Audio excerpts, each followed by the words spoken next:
Hello, everybody. Welcome to Smart Manufacturing Day, a virtual conference put on by Embedded Computing Design. We're very excited about this event. We have assembled some of the industry's leading experts, and that includes Michael Rada, who you'll hear from shortly. Michael is deeply involved in the Industry 4.0 and 5.0 specifications, and I'll be grilling him in a little while as well. We have a speaker from NVIDIA, and a second speaker from NVIDIA later this afternoon as well. Those guys are clearly at the leading edge of this technology.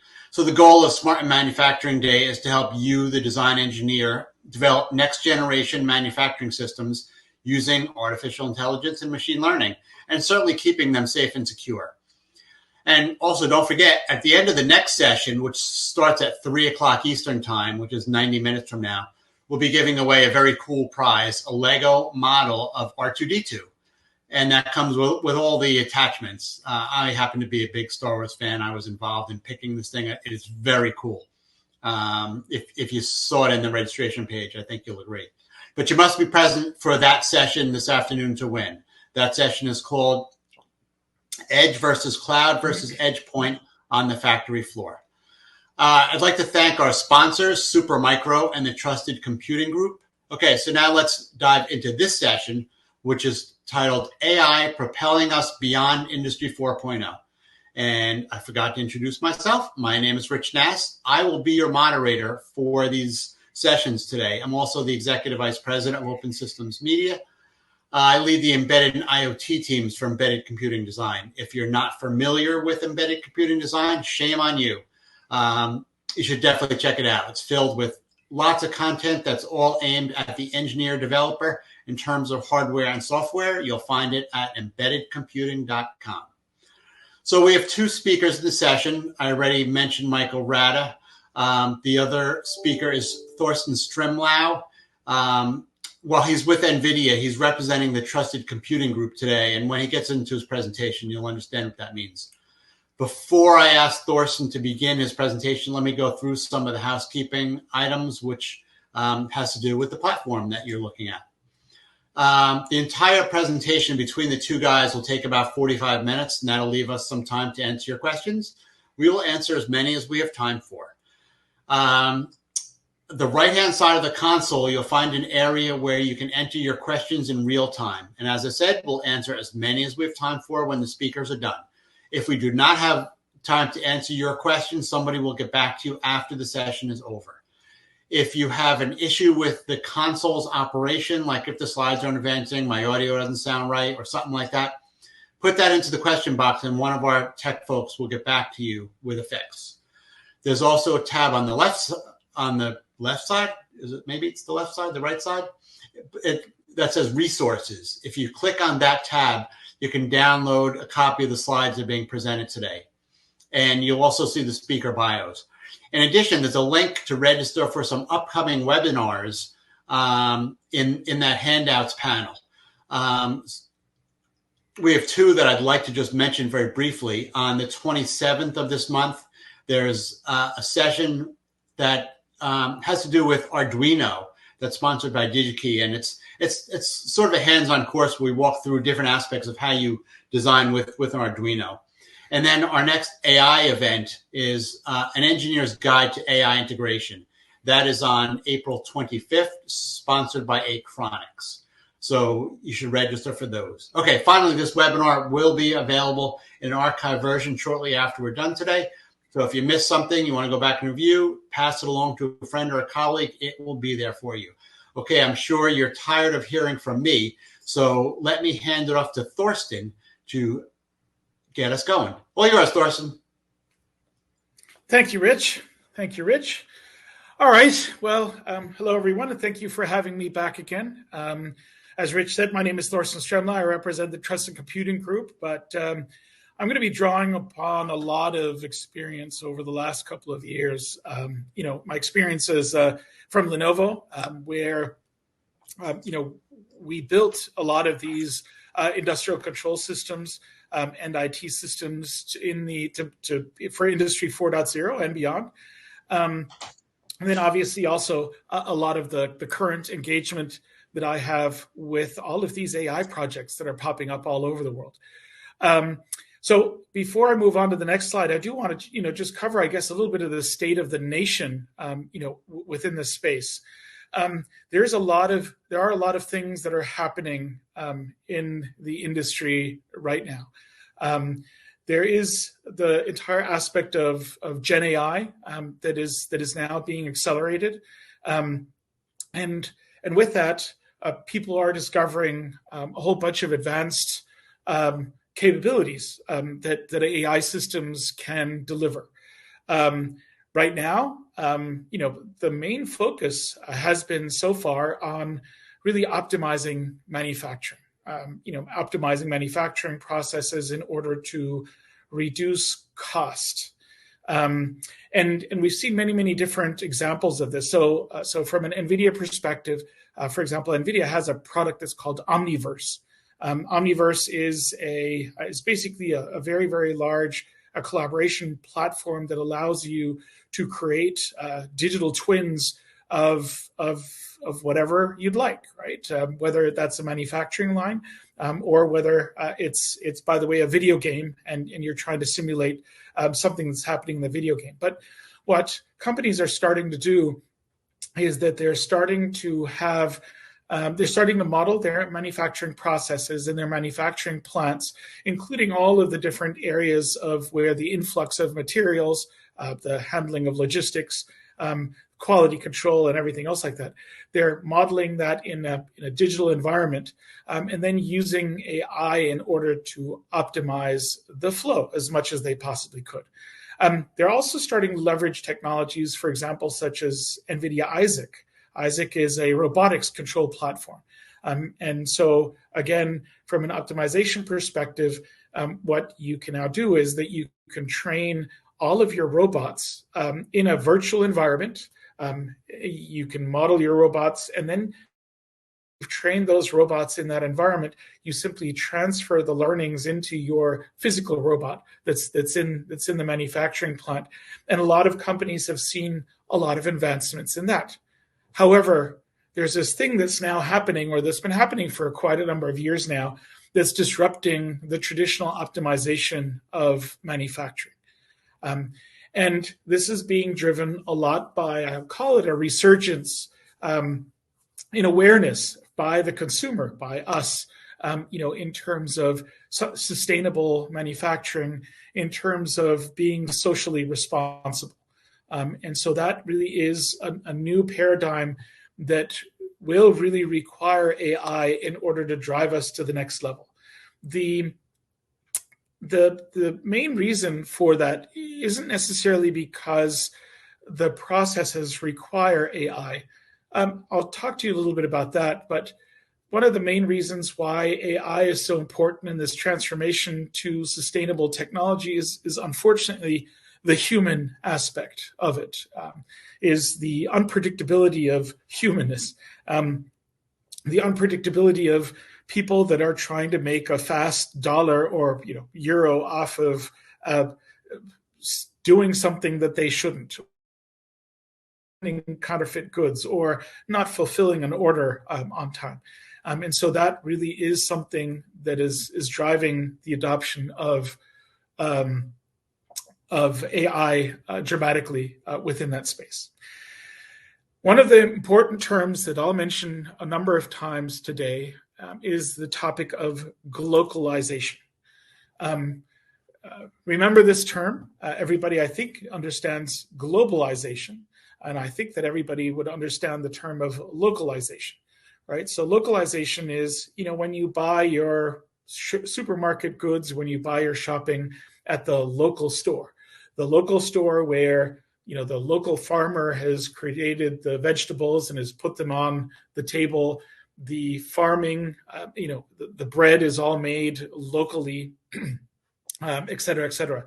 By the way, that is a very, very good model. However, in many aspects, that is a model that becomes very, very expensive very, very quickly, or can become expensive. It doesn't necessarily have to be expensive.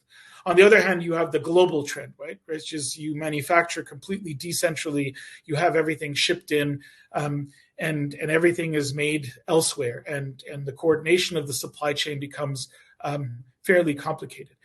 The term globalization means I'm now combining those two aspects together. So I'm basically manufacturing at a global scale where it makes sense and where I can optimize, but then using my local scale in order to then provide a whole bunch more of optimization. We're seeing this trend dramatically, and it's being driven by a couple of different things. The number one reason for globalization at the moment, unfortunately, is for political reasons. And that is where states and countries are imposing high rates of tax for not manufacturing or not supporting local manufacturing. Now, that can be a benefit for the local countries. However, one of the things that we've actually seen is that typically drives up the cost and doesn't benefit the communities as much as it could. What we're actually seeing that is providing a huge amount of benefit is where communities start getting involved with very large enterprises to see how they can fit into globalization. They can look at for example, using underprivileged areas in order to do final assembly of certain types of goods. And that, by the way, then adds community value. It adds value to the product, and it drives the entire story of the corporate social responsibility, but can also add a whole aspect of sustainability into the same area as well. Globalization can also mean that you now start being more efficient in your power consumption and other different types of things like it. So we can see that in this slide here, where really the manufacturing process ties in, the global manufacturing process, which is right in the middle, now ties in with globalization. You have your global production processes that are now adapted and that are adapted to the local globalization interfaces with more of a global integration, for example, as well. Up at the top, you'll see obviously all of these recycling initiatives. They also fill into the manufacturing process, right? So waste management. Some of you may have heard, for example, of ocean-bound plastic. That's one of the things that's just really, really that's a big term. Is there's many different countries all around the world that are being used as the world's dumpster. And so by recycling initiatives and, for example, things like ocean-bound plastic, the aim there is to have certified recycling of that kind of plastic, or also, by the way, in the recycling initiative, also have material recovery.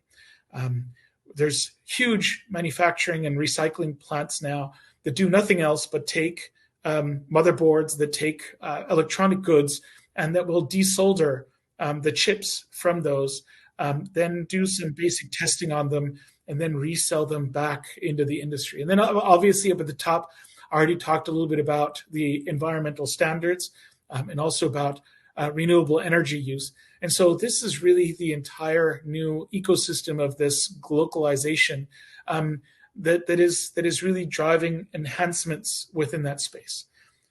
I did talk a little bit about some other aspects, country or state legislations that are driving it. But I have to say, as the electronics industry is also really now realizing that they need to adapt to better sustainability goals and are adapting things like, for example, science-based targets. Science-based Targets is an organization that is driving ambitious corporate climate action as much as possible by driving to a net zero, manufacturing footprint. And they're basically providing science-based emissions reduction targets that are standardized so that everybody can then get to these at the same time. And so these are some of the different types of initiatives that are really driving this globalization and are also driving a whole bunch of other factors within that space. So let's take a look at some of these influences, the way that they're happening right now. And this is something that's actually, as part of the globalization process, is driving a whole bunch of AI into the platform. So number one, now imagine you have one or you have 20 manufacturing plants, and you need to coordinate your demand for those 20 manufacturing plants. And by the way, those would be very, very large manufacturing plants. For a company like Lenovo, for example, one of those manufacturing plants is capable of producing 20 to 30,000 laptops per day. In that particular case, by the way, just in that manufacturing process, the predictive analytics for demand forecasting is already a nightmare. It is already there's a lot of things that are involved. And by the way, COVID showed us just how bad that can get as well. Because in COVID, we actually had a really, really bad situation where there was no more supply, but especially in the PC and electronic space, the demand suddenly exploded tenfold. And so again, being able to anticipate that, being able to identify, for example, as well, where you have vulnerabilities in your supply chain for demand forecasting, right? Where do you have single source suppliers? And so, when there's a fire in a particular manufacturing plant that is the only manufacturing plant that makes that one chip, then, the industry is going to have a problem as a whole. And again, I don't know if there's any of you that have had to do this, but I know several people that bought a new car just after COVID, and the car had a manual window.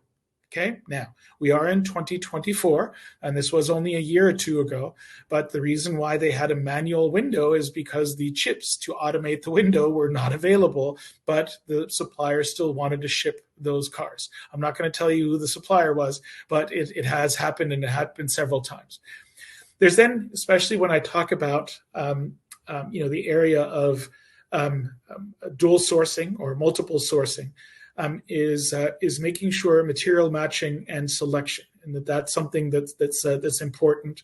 That when you choose an alternative, that alternative matches the requirements of your product and also the selection. When you take a look at let's say a server, or even, by the way, I'll make it even simpler. When you take a look at a simple Arduino board that you may want to use, that Arduino board is already made up of at least 250 different components, each of which has its own technical specification. And so making sure that alternative suppliers are available and quickly available, especially around the material matching and selection, is something that's really important. Now, supply chain coordination is then another aspect of all of this. And the important part that we have within that space is then when we take a look at just-in-time shipments or other things like it. The last thing that you want is a stock of parts, a huge stack of parts in your manufacturing processes and in your manufacturing plants and in your warehouses that you may not use. And by the way, it's a huge, huge source of waste. And so, again, just-in-time coordination is another one of those aspects that are very, very important. And as you can already see, I've only spoken about three of the most important, or some of the most important parts of supply chain and smart manufacturing. I haven't even covered all the rest of it, which is then when we go into quality control, right, and counterfeit parts. So I mentioned earlier on that in the industry is now moving to recycling and also moving to a whole bunch of other different types of areas. And one of the problems that I've actually spoken about a number of times in other sessions is, unfortunately, the flood of counterfeit parts that is coming into the industry. Right now, It is predicted that about 1 in 8 parts that are in the market are actually counterfeit and are not originals.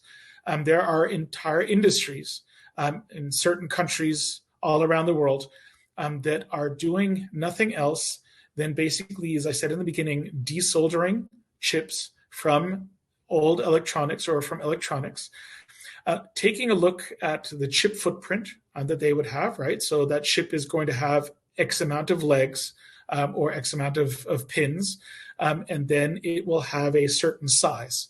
Well, what these companies are now doing is that they're simply wiping the stamp off of the top of those chips and then printing a new one on top. There is no quality control.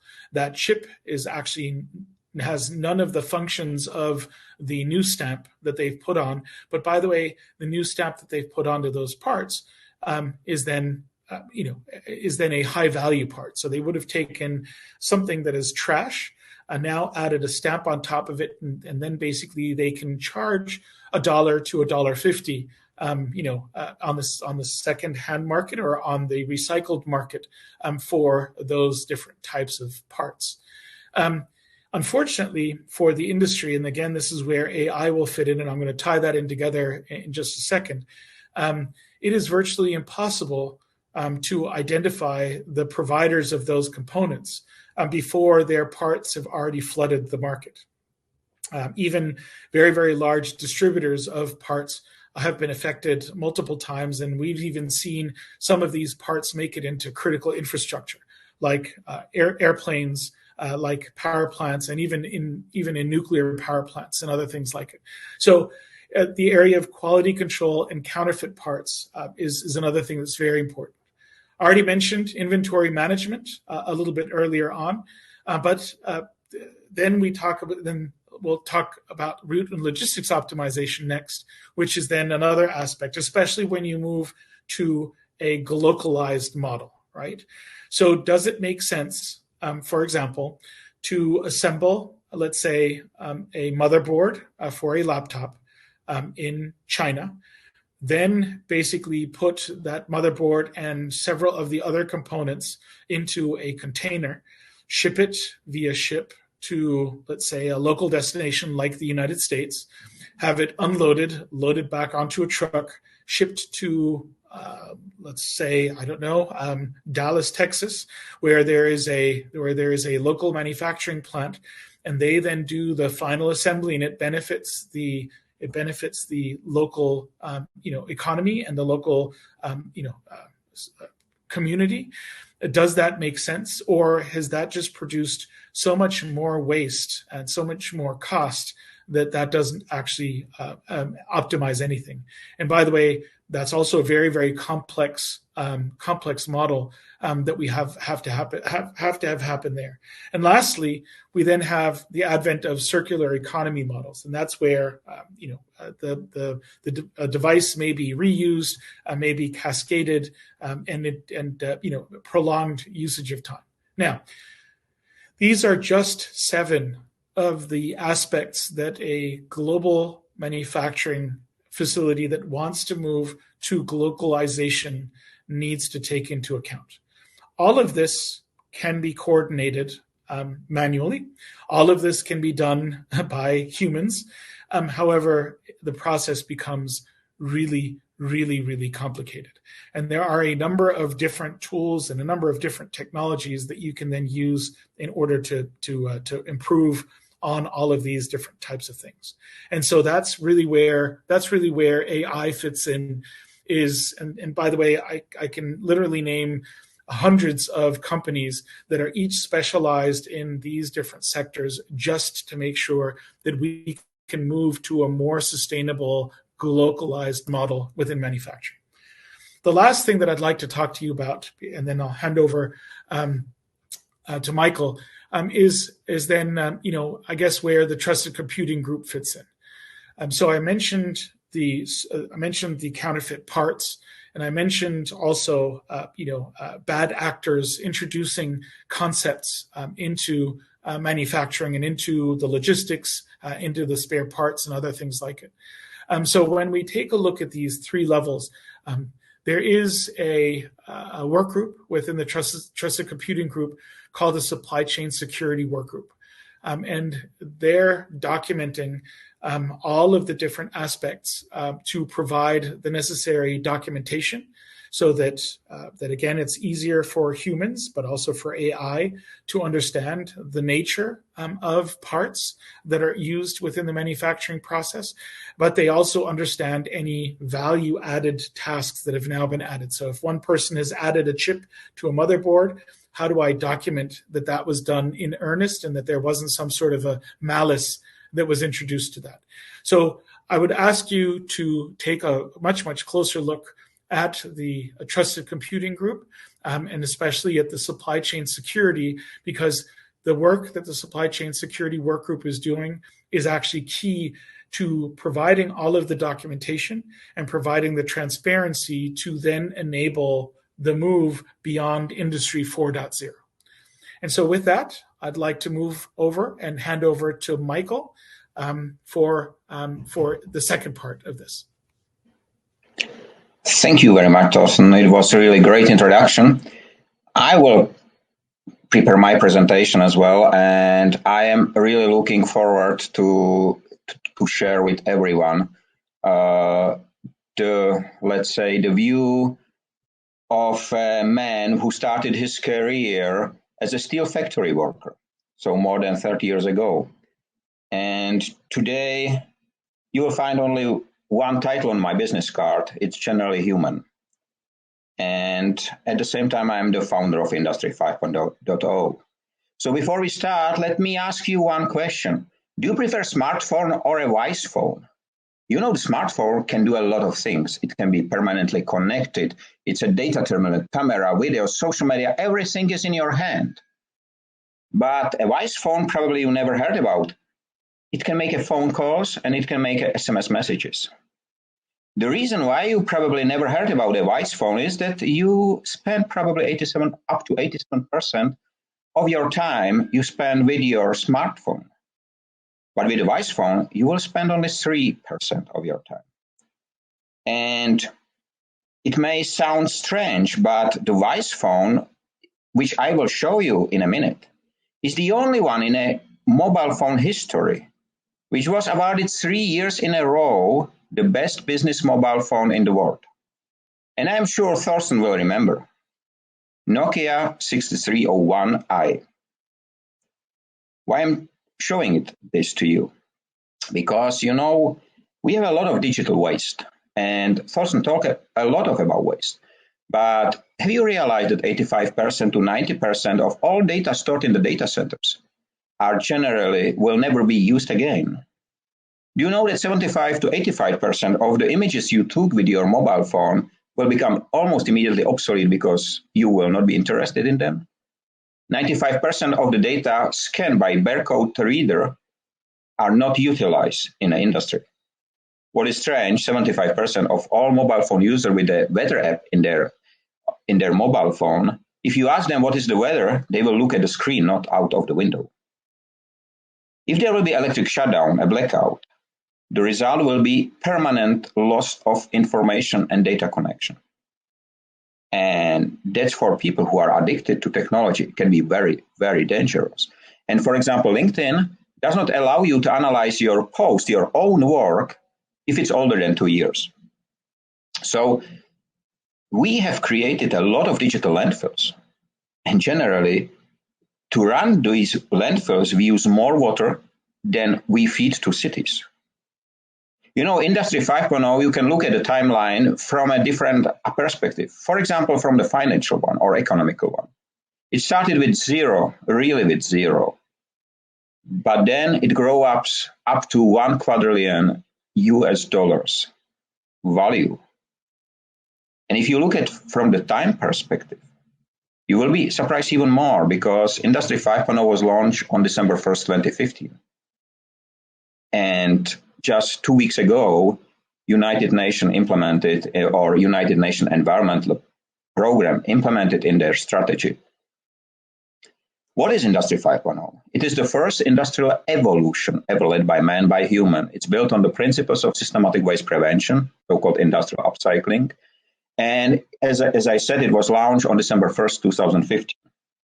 Generally, it recognizes and prevents 5 types of waste: physical, social, urban, process, and the wasting of time. Their principles I do implement already since 2013. And we have been able to prevent with Industry 5.0 more than 10 million metric tons to become waste. On September 1st, 2021, Industry 5.0 was introduced to more than 90 governments globally. What is the existing reality? And Thorsten attached it. You know, I was born on December 24th, 1971. At that year, our planet was called Blue Marble. But in 2019, it lost its face. And generally, it was covered with environmental damage in 2019. But in 2021, something very strange happened. The blue phase show up again. And for example, in New Delhi, the people see for the first time in their entire life, the blue sky.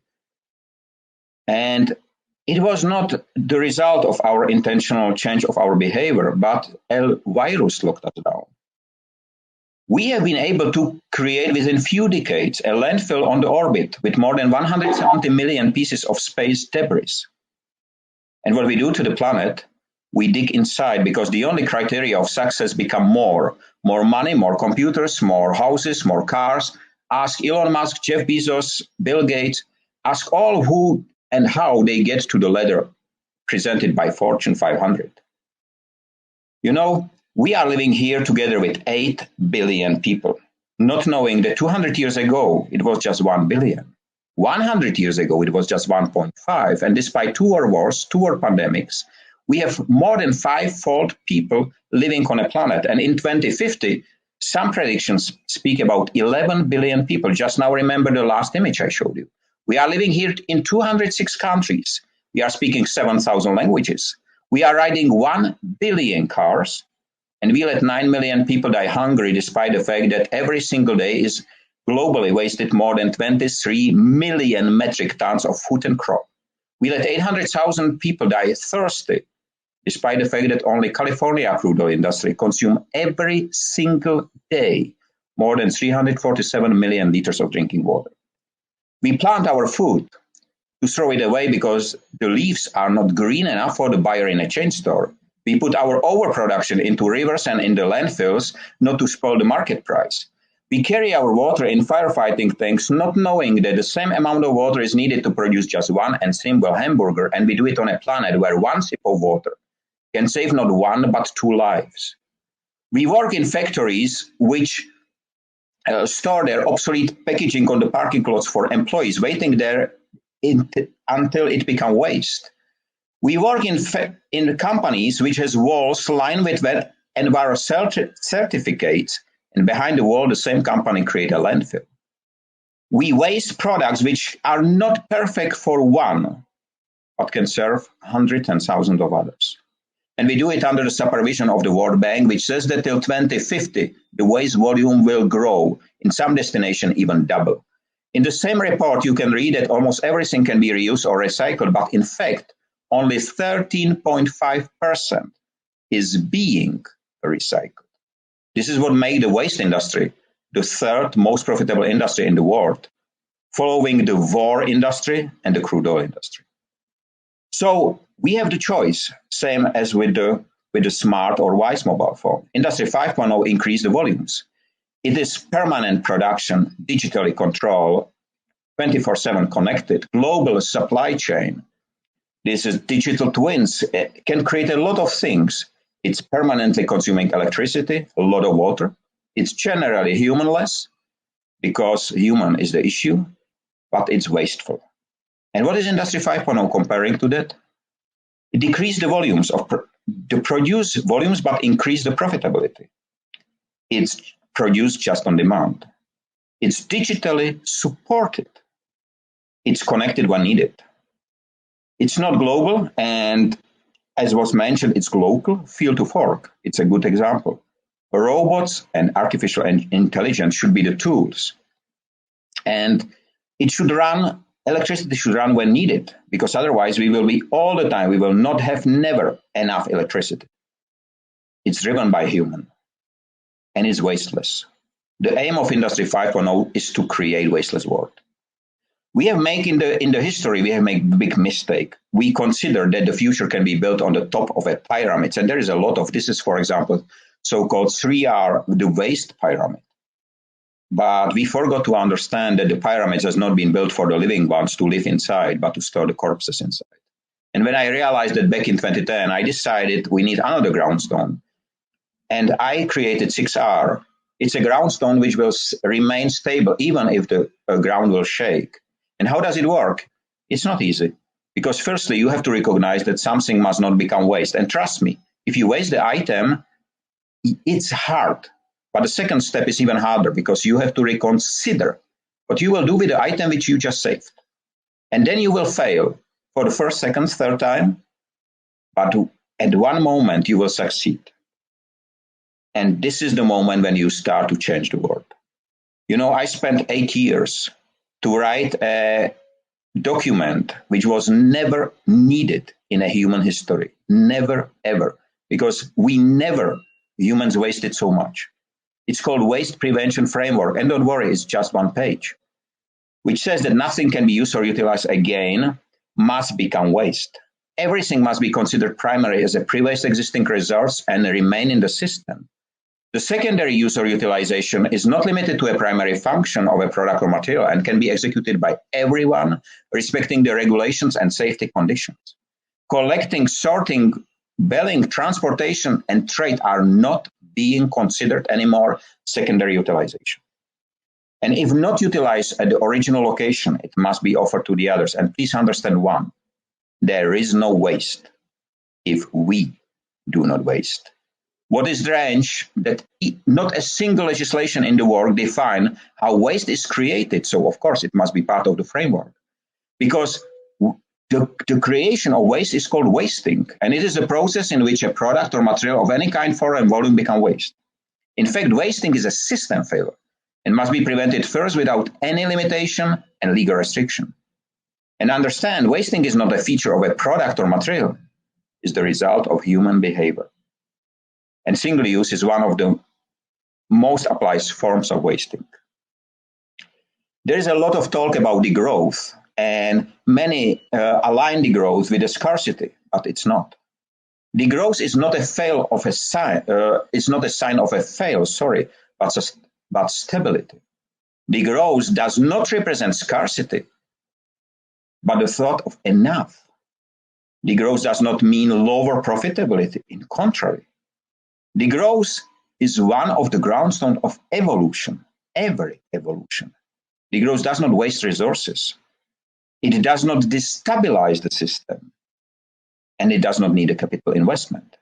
In fact, degrowth is the tool of nature which is used and utilized regularly, not only the seasons of the year, but every day consists of day, which is a growth, and night, which is a degrowth. But we have considered that permanent growth is here forever, but that's not true. In fact, Industry 5.0 restores the missing link between nature and human-made ecosystem. It is the first industrial evolution ever led by man, by human. It's the new mindset of people and businesses from wasteful to wasteless. It delivers results without the need of capital investment, and it's based on the systematic waste prevention. It used the rich on-the-ground mind, and the principles which is represent and respect is transparency, profit sharing, and efficiency. And please understand one, Industry 5.0 is not a sales tool or a buzzword. Dear ladies and gentlemen, we are living in the age when our children has to switch to physical, to digital education from one day to another. Our work was switched the same way. Our leisure time, we switched to digital long time ago. So it looks like that the only missing part which needs to be digitalized is human himself. But if we do so, our home will look like this, and this is not a mistake, because data don't need any light. I recognized that back in 2010, and I decided this is not my home. And I decided to build another one. I call it Wasteless World. And don't worry, I'm not alone. My name is MICHAEL RADA. I am human. And with me today There are 118 Industry 5.0 ambassadors, which are sharing the knowledge with 93% of global population. It is important to understand one thing, that the giants start to shrink when the humans start to grow. And I would like to thank you all that you spare the most valuable asset of your life, time with us. And I wish everyone have a nice time free of waste and wasting in all its forms. Stay safe, be free, and be human. And I'm looking forward to your questions and to our cooperation. Thank you.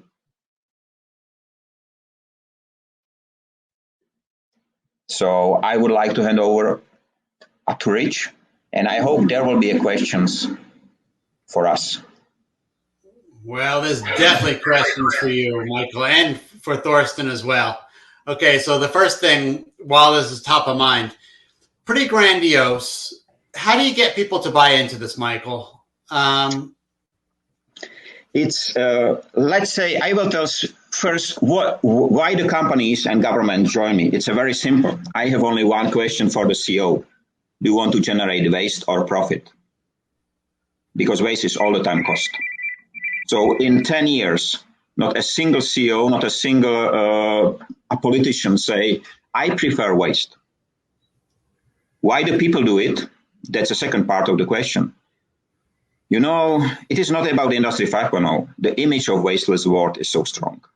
Because if I ask you, for example, what you imagine if I say the term wasteless world, you will image a lot of things, but there will be three at least. Everyone has these three. Clean water, which you can drink without any harm, you can swim in it, you can have fun. After COVID, it's clean air. Without a face mask on, you can enjoy it. And the third one, which is very important, are the smiling faces of people you love around you. Whether there is a new car or so, it is. But trust me, it's I never expected such a big growth. And today we are in 118 countries. No investment from the very beginning. No investor, no funding, no incentives, nothing like that. I load a truck with my hands, and after loading, I spend the money in the next step. And this is what I do for 11 years, 17 hours a day, 7 days a week. But you're tying it to profit. Is that fair? Yes, it's a profit. Because, you know, if you stop wasting in a company, immediately you cut a red number away. Even a bold zero, it's profit for them, but we go over that because we find out how to turn a product into something which can be utilized again. And it does not mean that it will be utilized the same way. It can be utilized a different way to make something different out of it. A lot of it, textile, pallets, packaging, a lot of things, including up to the size of complete factories, houses, shopping malls. There is no limit. Okay. All right. If you say so, I'm going to take your word for it here at this point. Thorsten, examples of the use of Omniverse for Industry 4.0. What do you got there? Well, I mentioned earlier on that Omniverse is a collaboration platform for, I guess, for content, especially in 3D and in the physical world. As Michael was saying earlier on, right? One of the difficulties that we as humans have is sometimes to understand what the implications of certain decisions are that we make, right? If I add X amount of fertilizer to my field, how much more produce is produced? And then, by the way, what's really important is how much more produce do I need to produce in order to take into account any loss that might be caused by weather, inclement weather, or any other different types of things like that. So in today's world, it's fairly difficult to understand all of the risk that's associated with that. And so again, one of the things that we're seeing companies do is to for example, is to use Omniverse and to use certain functions of it in order to be able to model more complicated scenarios such as those and see what the impact is in advance, right? So that again, in Michael's whole term is we can make human decisions, but that have been validated or that have at least been tested ahead of time in order to reduce that waste, right? And so that's one of the things that's just really important. That's one of the aspects of the Omniverse. And our CEO has actually been very, very vocal about this. Is ultimately what we'd love to have happen is we'd love to create a complete digital twin of the world, of the entire blue marble planet, as Michael was saying earlier on, so that anybody anywhere in the world would be able to quickly go and model how long does it take for something to get shipped, what is the impact on the economy, what is the weather like without, by the way, Michael, unfortunately, without having to look outside, but, within that space, to be able to predict what the different types of impacts might be so that I can avoid waste, that I can drive a more sustainable industry. If I can add something to it, it's generally great, Thorsten, because, it is not, I am not speaking against technology. Without technology, we cannot speak right now together. That's one of the examples. There is a lot of things where we in Czech Republic, I'm speaking to you from Czech Republic, Europe, which is generally called the heart of Europe. So we are really in the middle.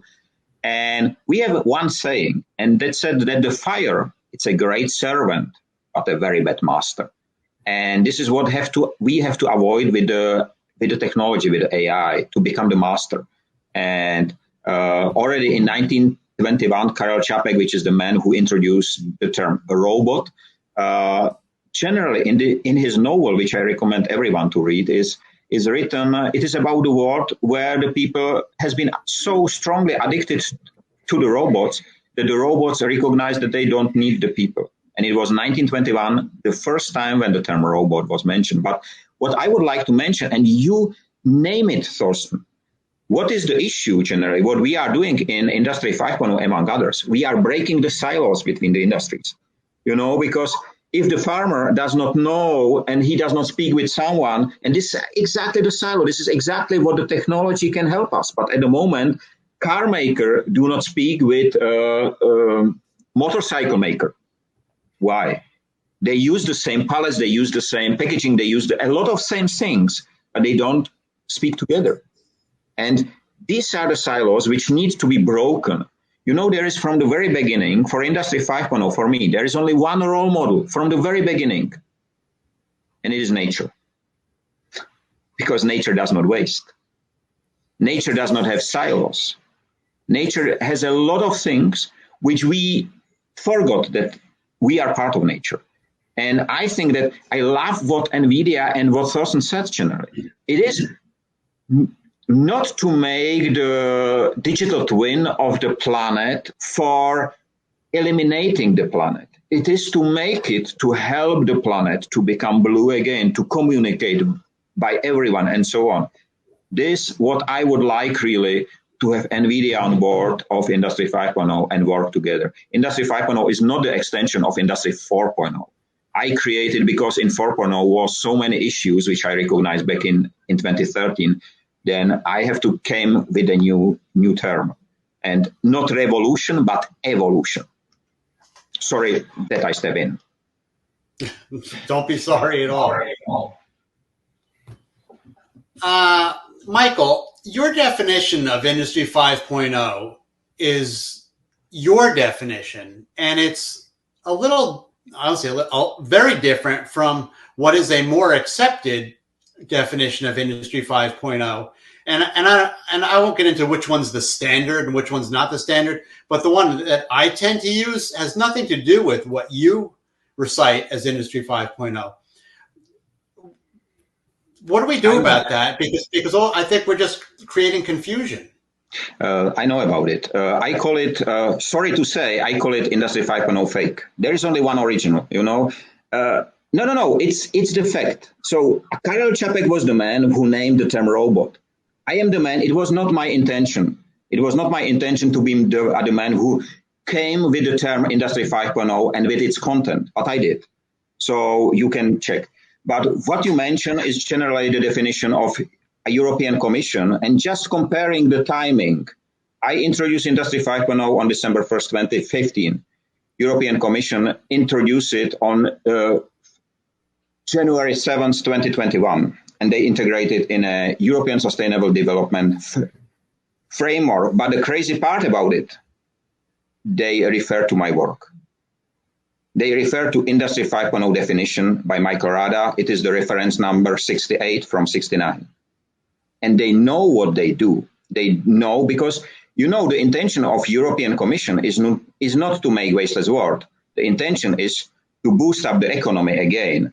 And because there has been not able to sell with the term Industry 4.0, which show up to be generally unfunctional in the times of COVID. So there has been looking for something different. And this is why they are pushing so much. And you ask how to narrow it. We are in a preparation with the lawyers. Till the end of this year, it should be narrowed to the original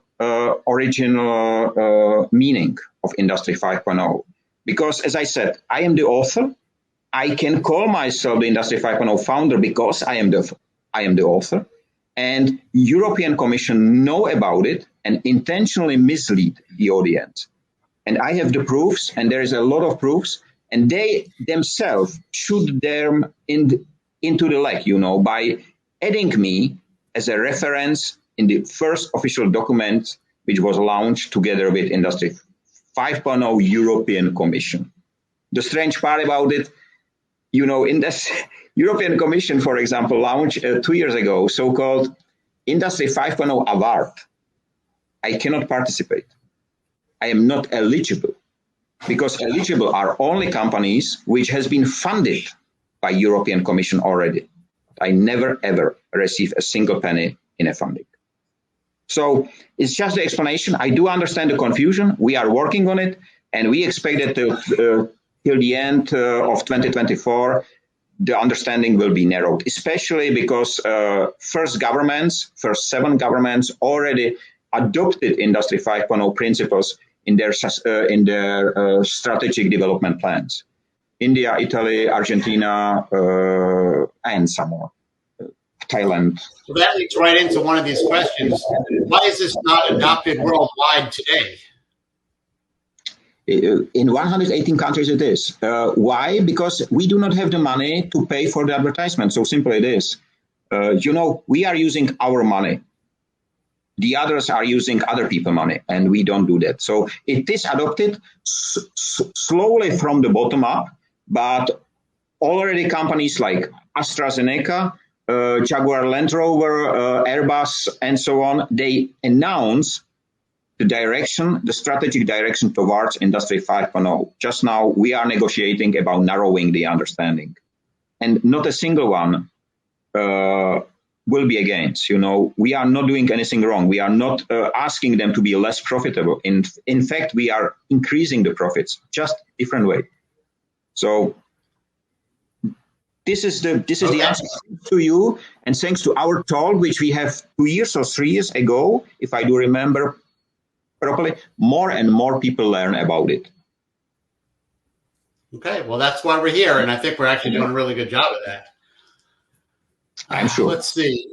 Would you expand on the link between Industry 5.0 and profitability and between Industry 5.0 and regulatory frameworks? So I will start with the second part of the questions. Industry 5.0 is a permanent evolution. So I know that right now it's in preparation. ISO 56001, which should be about innovations. We are, let's say, in discussion, and there will be standards, but the best standard is no standard. So that's one of the first answer which I can tell you. The profitability is much more easier because if if you consider to save the cost related to waste management, that's just one part, and there are billions. The second part of the profitability is connected, for example, to the topic of carbon emission trading, which is nothing else than a biggest crime against the planet, which was ever launched. So there are billions, and we have to narrow it. So, and because we are doing it the way the people do understand and the companies immediately become profitable. There was not a single project, and I ran over 100 in this 10 years, not a single one, where the ROI was longer than my stay in the project. And this is not longer than 3 months. And it doesn't matter how much money they generally would like to invest. There are terms like zero ROI, which does not mean that the ROI is not there. It means you do not have to invest to get the profit. Or there is even a reverse ROI. Many companies forget that they already made an investment and they would like to do it again. And you just, there's a lot of in-game so-called professional blindness. You don't see the alternatives. We are breaking that through this very unusual approach.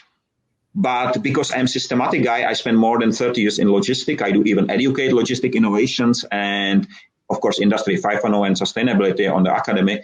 And so we are having this, the success rate is very high. So if there are all the three principles, transparency, profit sharing, and efficiency implemented, not a single project failed, which is not bad. Okay. So there is direct connection between profitability and Industry 5.0. We're just about out of time. I wanted to see if Thorsten had a comment here before we have to sign off. I don't want to neglect you, Thorsten. No. It's absolutely okay. I haven't actually had too much to add, but I guess how we influence this. It's all driven by society, right? That's the important part, and I think there's when we take a look at what's to stop greed, what's to stop global power, what is it that we can do in order to limit the impact of that human evil that is part of being human, unfortunately, right? You are right. And so I guess it's a collective effort. Now, I'm not saying that you should, for example, always boycott a company that brings out, let's say, the most expensive smartphone in the industry, or a car or whatever else, right? But what I think society needs to adopt is a little bit more of a longer term vision. Is the company that you've just basically paid $2,000 or euros for a smartphone for, are they reinvesting that into improving their sustainability, improving society, or are they using it for greed, big payouts, and other things like it, right? And by the way, I mean, even in that, it's a very subjective view. If for whatever reason the CEO takes a $500 million bonus payment, but manages to reinvest that into some sort of a development fund to help somebody, somewhere else. But that I guess is the problem is an open view of exactly how all of that fits together. Now, by the way, AI can't help with that. I'm sure, and I hope it will. It is a lot about change of mindset, and I'm sure AI can help with that. It's just to use it the right way. Yep. So Richard, okay, guys, that's it. Okay. I'm afraid we're out of time. We could talk about this for a long time, and we had a lot of questions from the audience, and hopefully you guys will be responding to those questions because that's what we promised them. But this is a great topic, and I'm sure we'll have both you guys back. You're both repeat presenters, and we love hearing what you have to say. So I thank you both for your time. Let's see. We also have to thank our sponsors, Supermicro and the Trusted Computing Group. And of course, we can never do anything like this without the folks in the audience, the engineering community. Don't go away. Our next session starts in about 30 minutes, and that is called The Edge versus the Cloud versus the Endpoint on the Factory Floor. And at the end of that session, we'll be giving away a very cool Lego R2-D2 model. So thank you all for attending, and hope everyone has a great day. Thank you all, and have a nice day. Free of waste, of course. Of course.